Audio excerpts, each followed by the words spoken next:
ଆଳୁ ଭଜା ଏକ ଏପରି ଜିନିଷ ଯାହାକି ପିଲାଠୁ ବୁଢ଼ା ପର୍ଯ୍ୟନ୍ତ ପ୍ରାୟତଃ ସମସ୍ତଙ୍କର ପସନ୍ଦ। ସେହି ଆଳୁ ଭଜାକୁ ଯଦି ଆଉ ଟିକିଏ ମସଲାଦାର କରିଦିଆଯାଏ ତାହେଲେ ଖାଇବାକୁ ପୁରା ମଜା ଆସିଯାଏ। ଗରମ ଭାତ ହେଉ, ପଖାଳ ହେଉ, ରୁଟି କିମ୍ବା ପରଟା ସମସ୍ତଙ୍କ ସହିତ ଆଳୁ ଭଜାର କମ୍ବିନେସନଟା ପୁରା ୱାଓ, ପୁରା ମଜା ଆସିଯାଏ। ଆଜି ମୁଁ ବନେଇଛି ମସଲା ଦିଆ ଚେକି ଆଳୁ ଭଜା, ଯାହାକୁ କି ମୋ ବୁଢ଼ୀ ଆଈ ବା ମୋ ମାଆର ଯିଏ ଆଈ ସିଏ ପ୍ରାୟତଃ ଶୀତ ଦିନ ପଖାଳ ସହ ଲଗେଇକି ଖାଇବାକୁ ବନାଏ।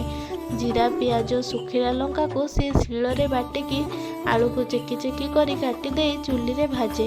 ଆପଣମାନେ ତ ଜାଣିଥିବେ ଚୁଲି ରନ୍ଧା ଆଉ ଶିଳବଟା ମସଲାର ସ୍ୱାଦ କିଛି ନିଆରା। ଶୀତ ଦିନ ହେଲେ ଘର ଅଗଣାରେ ଗୋଟିଏ ଚୁଲି ତିଆରି ହୋଇଥାଏ। ସିଏ ସେଇଠି ବସି ଯେତେବେଳେ ରୋଷେଇ କରେ ମୁଁ ତା ପାଖରେ ଯାଇକି ନିଆଁ ପୁଏ, ଆଉ ତାକୁ ତା ପିଲାବେଳର କଥା ପଚାରେ, ଆଉ ତା ବୁଢ଼ା କଥା ପଚାରିକି ତାକୁ ଟିକିଏ ଚିଡ଼ାଏ, ଆଉ ତା ସହିତ ଲାଗେ। ଏମିତି କଥା ହଉ ହଉ ତାର କେତେବେଳେ ରୋଷେଇ ସରିଯାଏ କିଛି ଜଣାପଡ଼େନି।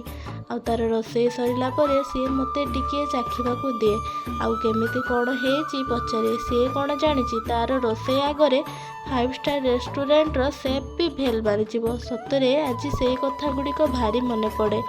ଏବେ ଆଉ ମୋତେ ଏଇଠି ରୋଷେଇ କରି ଚଖେଇବାକୁ କେହି ନାହାନ୍ତି। ସତରେ ଦିନ ଗୁଡ଼ାକ ବହୁତ ଜଲ୍ଦି ବିତି ଯାଉଛି, କିଛି ଜଣାପଡ଼ୁନି।